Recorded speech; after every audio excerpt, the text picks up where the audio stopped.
Slav hevalno, min bixêr hatin kanala Pirtûkêzê. Ez îro di destpêkê de ji bo zarokan di çîrokan didim naskirinê, di pirtûkên çîrokan didim naskirinê. Ya me yekemîn ejderhayê tirsonek nivîskarê wî Çetoyê Zêdo ji weşana Nûbiharê hatiye çapkirin.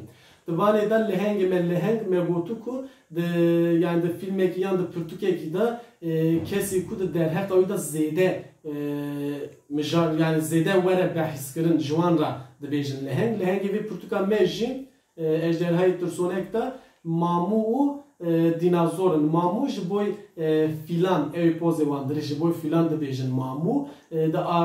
Lehengê pirtûka me vananin di ser vanan mijarek bûye vê mijarê behsa wî dike û çîrokekî xweş e çîrokekî rind em dikan bêjin.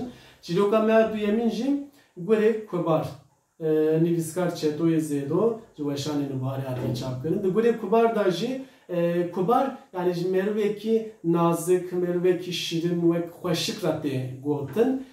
Di vanê de jî gurekî çawa dikane bibe kubar yan jî dibe an nabe li ser vê mijarê sikiniye gurê kubar. Vanan ji bo zarokan medan naskirin hevalno. Yê ku dixwazin Kurdiya xwe pêş de jî bibin hîn teze Kurdî dibin ku jê eciz nebin dikarin van pirtûkan jî bistinin xwe re bi vanan jî dest bi xwandinê bikin û xwe pêş de bibin zimanê xwe. Pirtûka me din ya çîrokan jî Çûka Keko Peko nivîskarê wî Paşa Amedî ji weşana Nûbiharê hatiye çapkirin wa jî. Hevalno Çûka Keko Peko ez bawerim ku li hemû bajarên me nav me Kurdan da va çîroka tê gotin ji me re hatiye gotin. Me re jî tim diya min ji me re tim digo çîroka Çûka Peko me pir jê hez dikim me tim digot yani vanê ji me re bibe em guhtar bikin. Biraw xwenga xwe terin kelengan tov dikin. Di Pirtûkê de kelengan re dibêje kereng. Em dibêjin keleng, di Pirtûkê de dibe kereng. Ez bawerim ku va çîroka di her derî yani li hêla Dêrsimê, hêla Serhedê, hêla Amedê wan her hêlê va çîroka tê gotin navê kelengî kerengî wek vediguhere yani van ne çîrokî ve naguhere lê nav keleng olarak vediguherin. Çûka Keko Peko da xweng û bira terin kelengan tov dikin, torbe xwe tije dikin. Wexta ku têne di rêda torbe vanan qul dibe û keleng heta ku tên mal kiş direje gid di wê qulikê de dikeve. Wexta tên mal xwenga lawik dibêje ku bira ku hela derxe em mêze torbe xwe ki me çiqa keleng tov kiriye. Wexta lawik torbe datîne ber xwenga xwe mêze dikî qeh kelengik tê datine û diqahire û hêrs tê dibê van kelenganan gir ji tê xwarine. Bira jî xwenga xwe re dibê na yani bi min bawer be divê min nexwariye wer nekiriye lê xwenga wî pê bawer nabe û lawik dibê o zaman hindirê min qelîşe mêzekê mîda min.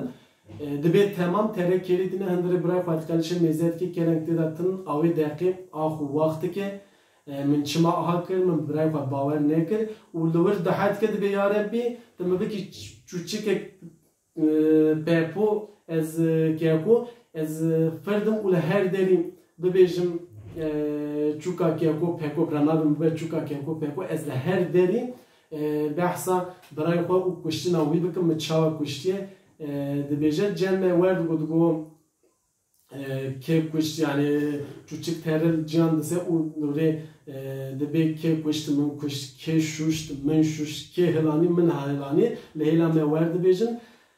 Di Pirtûkê de bê Çûka Keko Peko ji bo vê ewkê pir girîng e yani Çûka Keko Peko. Ez zanim wî ji bixwînim wî pir kêfxweş dibin pir jî kêfê jê dîrin.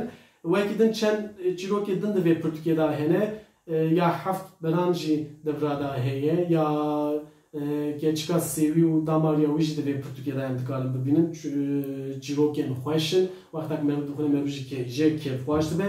Van çîrokanan me gişt di qiciktiya xwe de ji dê û bavê xwe bîstine em wexta ku merû dixwine yani merû gelek jê kêfxweş dibe. Van pirtûkanan ne tenê ji bo zarokanî yani merû 5 salî be 6 salî be jî 20 salî 10 salî be jî merû van çîrokan wexta ku dixwine merû pir jê kêfekî xweş dîrin. Yani ji bo vanê sal ne muhîm in yani çend sal bijî dikanî van pirtûkan van çîrokan ji xwe re bixwînî û jê kêfê bîrin. Ya Pirtûka me dawî jî wergere yani ji zimanê İngilîzî hatiye wergerandin Kurdî. Nameyek ji Hindiyê re Tolstoy û Mehmet Gandhiye ve Tolstoy evêje ji Mehmet Gandhiye. Tolstoy nivîskarekî mezinê Rûsî Mehmet Gandhi jî şexsiyetekî giringê Hindistanê ye.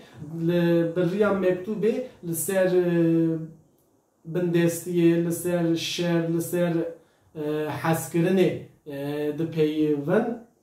Yani em dikarin bibêjin ki van gotinê vanan wek ji me re yani li ezmanên rojhilatê wek bûye ronahî. Yani em dikarin vanê bibêjin weka ku giring e hûn dikarin vê pirtûkê ji xwe re ew bikin. Yani bîrin bistînin û bixwînin jê tiştên muhîm têda bibînin û ji xwe re bikin ronahî. Ji İngilîzê wergera İngilîzê Fahriye Adsay kiriye ji İngilîzê veguherandiye ser zimanê Kurdî ji weşana Avestayê de hatiye çap kirin. Evan pirtûkê me vê heftê vanan bûn deheb ji bo zarokan ejderhayê tirsonek û gulê kubar. Ya sêyemîn jî Çûka Keko Peko ya dinê jî nameyek ji Hindiyê re ara Tolstoy Mehmet Gandhi de ser nameyan dipeyvin ve me danaskin. Ez dixwazim behsa tişkî jî bikim û xilas bikim vîdeoya me. Hevalek me YouTuber Mehmet navê kanala wî Ez Kurdim reheba di YouTube'ê dan ser YouTube'ê hûn dikarin wî jî bişopînin temaşe bikin. Gelek tiştên giring xweş dibêje em jê re pir kêfxweşin. Ji me re 5 pirtûk diyarîkirine. Ez wan pirtûkan dixwazim bi nav bidim naskirin. Pirtûka yekemîn Merivê Reben ya Dostoyevskî. Dostoyevskî jî nivîskarekî mezinê Rûsî ye. Wergera wî Hesenê Metê wergerandiye ser zimanê Kurdî li weşana Avestayê de hatiye çapkirin. Pirtûka me duyemîn jî ya Pirtûkxaneya Ehmedê Xanî Erebê Şemo şivanê Kurmanca ve pirtûka di edebiyata Kurdî de pir giring e û di edebiyata Kurdî de romana yekemîn şivanê Kurmanca ya Ereb Şemo. Pirtûka Sisyan jî çil romanên Kurdî nivîskarê wî Lokman Polat e li ser çil romanên Kurdî danasîn nirxandin û şîrovek kirine.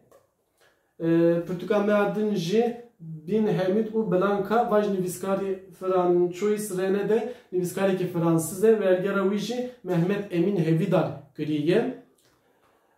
Pirtûka me dawîn jî pirtûkekî disan pir giring e nivîskarê Ako Mehmed Mirzayedî dîroka Kurdana kevnar nivîsandiye ji bo dîrokê va pirtûka pir giring e hûn dikanin vanê jî derheqa vanê bixwînin û derheqa dîroka Kurdan da gelekî tiştên muhîm, tiştên giring be hîn bibin ji xwe re.